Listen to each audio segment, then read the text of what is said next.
இவர் பெரிய பிஸ்தா, பாதாம் பருப்பு, முந்திரி கொட்டை, வெள்ளரி சும்மா அப்படின்னு வைக்கலாம்னு பார்த்தோம். அப்புறம் பேர் இல்லாம வைக்கலாம்னு பார்த்தோம்.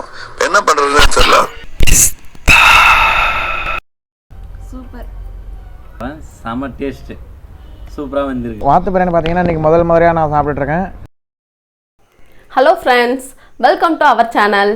இன்னைக்கு நம்ம பார்க்க போகிறது வாத்து பிரியாணி. இன்னைக்கு இந்த வீடியோவில் வாத்து பிரியாணி எப்படி செய்கிறதுன்றதையும், வாத்து கறி சாப்பிட்றதுனால என்னென்ன நன்மைகள், யாரெல்லாம் இந்த கறியை சாப்பிடலாம், யார் சாப்பிடக்கூடாதுன்றதை பற்றி டீட்டெயிலாக பார்க்கலாம் வாங்க.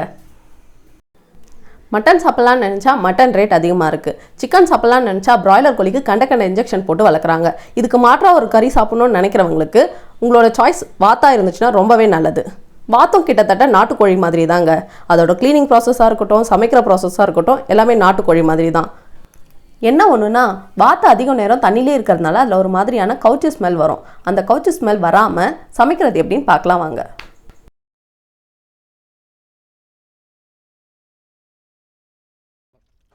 இப்போ நம்ம 1 கிலோ தம் பிரியாணி செய்ய போகிறோம். அதுக்கு 250 ml ஆயில் ஊற்றிக்கிறேன்.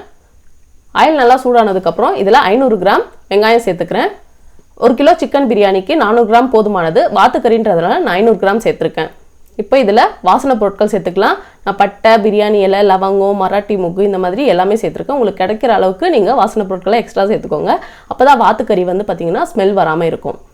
இப்போ இதில் 8 பச்சை மிளகா சேர்த்துக்கிறேன். வெங்காயத்தை எவ்வளோ வதக்குறீங்களோ அவ்வளோ டேஸ்ட்டாக இருக்கும். சீக்கிரமாக கெட்டும் போகாது. அதுக்குன்னு தீச்சிடாதீங்க, பொன்னிறத்துக்கும் மேலே வதக்கிக்கோங்க. இப்போ இதில் நம்ம கொத்தமல்லியும் புதினாவும் சேர்த்துக்கலாம். ஃபஸ்ட்டு ஒரு கைப்பிடி அளவு கொத்தமல்லி சேர்த்துக்கிறேன். சேர்த்து லைட்டாக வதக்கி விட்டுக்கோங்க. இப்போ ஒரு கைப்பிடி அளவு புதினா சேர்த்துக்கிறேன். இப்போ நான் 80 கிராம் இஞ்சி, 50 கிராம் பூண்டு சேர்த்து அரைச்சி வச்சுருக்கேன். அந்த விழுதை இதில் சேர்த்துக்கிறேன். இஞ்சி பூண்டு சேர்த்த உடனே நம்ம கட் பண்ணி வச்சுருக்க வாத்துக்கறியை சேர்த்துக்கலாம். இப்படி சேர்க்கறதுனால இஞ்சி பூண்டோடு சேர்த்து இது வதங்கும் போது அந்த வாத்துக்கறியிலேருந்து வர ஸ்மெல் வந்து பார்த்திங்கன்னா ஃபுல்லாக கம்மியாகும். அதனால தான் நான் இப்படி சேர்க்குறேன். இப்போ வாத்துக்கறியை வந்து பார்த்திங்கன்னா அந்த இஞ்சி பூண்டோடு சேர்த்து நல்லா வதக்கணும். இப்போ இதில் மிளகாத்தூள் சேர்த்துக்கலாம். நான் தனி மிளகாத்தூள் தான் சேர்க்குறேன். தேவையான அளவு நீங்கள் சேர்த்துக்கோங்க. இப்போ இதில் தேவையான அளவு கல்லுப்பு சேர்த்துக்கலாம். சேர்த்து நல்லா கலந்து விட்டுடுங்க.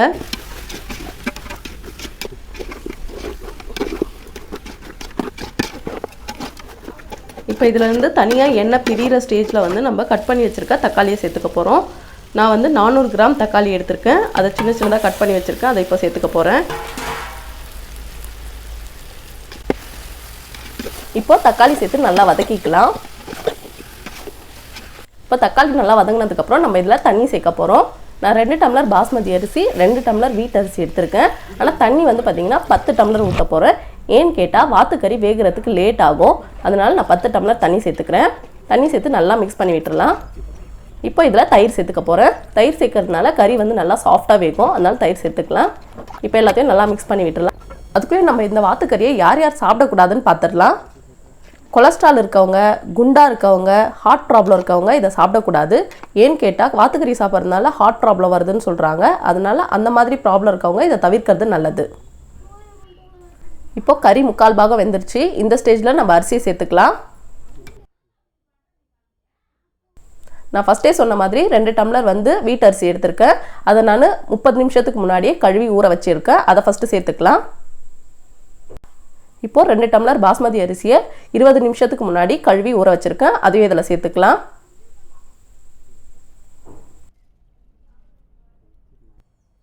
இப்போ அரிசி சேர்த்ததும் லைட்டாக மிக்ஸ் பண்ணி விட்டுடுங்க. அரிசி தண்ணியில் முழுகிற மாதிரி மிக்ஸ் பண்ணிக்கோங்க. வாத்துக்கறியை யார் சாப்பிட்லான்னு பார்த்தா சின்ன பசங்கள்லேருந்து பெரியவங்க வரைக்கும் எல்லாருமே சாப்பிடலாம். இதை தொடர்ந்து சாப்பிட்றதுனால பிபி, சுகர், ஆஸ்துமா இது எல்லாமே கண்ட்ரோலுக்கு வரும்னு சொல்கிறாங்க.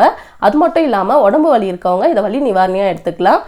அதிகமாக முடி கொட்டுற பிரச்சனை இருக்கவங்க, மெலிசாக இருக்கிறவங்க இதை தொடர்ந்து சாப்பிடும்போது நல்ல பலன் கிடைக்கும்னு சொல்கிறாங்க. சின்ன குழந்தைங்களுக்கு இதை சின்ன வயசுலேருந்தே கொடுத்துட்டு வரும்போது அவங்களுக்கு ரத்த கொதிப்பு வராமல் தடுக்கலாம். இப்போ அரிசி சேர்த்ததுக்கப்புறம் லைட்டாக கொதி வர ஆரம்பிச்சிருக்கு. இந்த ஸ்டேஜில் நம்ம எலுமிச்சைப்பழ சாறை வந்து பிழிஞ்சு விட்டுக்கலாம். நல்லா அடிப்பிடிக்காத மாதிரி கலரி விட்டுடுங்க. இந்த ஸ்டேஜில் உப்பு காரம்லாம் டேஸ்ட் பண்ணிவிட்டு நல்லா கலக்கி விட்டுட்டு நல்லா லெவல் பண்ணி நம்ம தம் போட்டுக்கலாம். இப்போ பாருங்கள் தண்ணியெல்லாம் வற்றி இந்த ஸ்டேஜ் வந்துடுச்சு. இந்த டைமில் நம்ம தம் போட்டுக்கலாம். நான் வெயிட்காக மேலே கல் வச்சுருக்கேன். நீங்கள் நெருப்பு கூட போட்டு தம் போட்டுடலாம். இப்போ நம்ம தம் போட்டு 20 நிமிஷம் ஆயிடுச்சு. இப்போ நம்ம ஓப்பன் பண்ணி பார்த்துடலாம். பாருங்கள் இவ்வளோ சூப்பராக வந்திருக்கு. நம்மளோட வாத்து தம் பிரியாணி ரெடி ஆகிடுச்சு. எப்போவுமே ஓப்பன் பண்ண உடனே மேலே இருக்கிற சாதத்தை கீழே பரட்டி போட்டுக்கோங்க. ஏன்னா மேலே வந்து கொஞ்சம் ட்ரையான மாதிரி இருக்கும், அதனால பரட்டி போட்டுக்கோங்க. தம் வந்து கரெக்டாக வந்திருக்கு. நாம் இதில் எந்த ஃபுட் கலரும் ஆட் பண்ணல, வெறும் மிளகாத்தூளும் தக்காளியும் தான் இந்த கலர் கொடுத்துருக்கு. இப்போ இதை இலைக்கு பரிமாறிக்கலாம். வாத்து பிரியாணியை விரும்பி கேட்டது ஞானண்ணாவும் அவங்க ஃபேமிலியில் இருக்கிறவங்களும். இப்போ அவங்கக்கிட்டே கொடுத்து டேஸ்ட் பண்ணி எப்படி இருக்குன்னு சொல்லலாம்.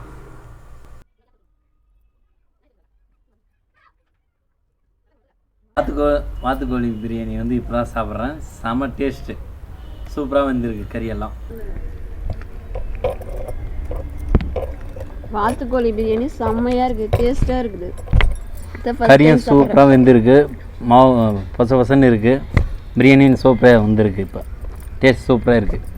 நீங்களே ட்ரை பண்ணி பாருங்கள்.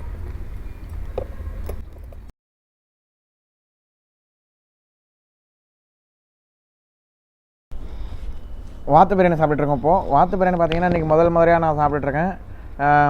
கறி வந்து பார்த்திங்கன்னா ரொம்ப ஸ்ட்ராங்காகவும் இருக்குது.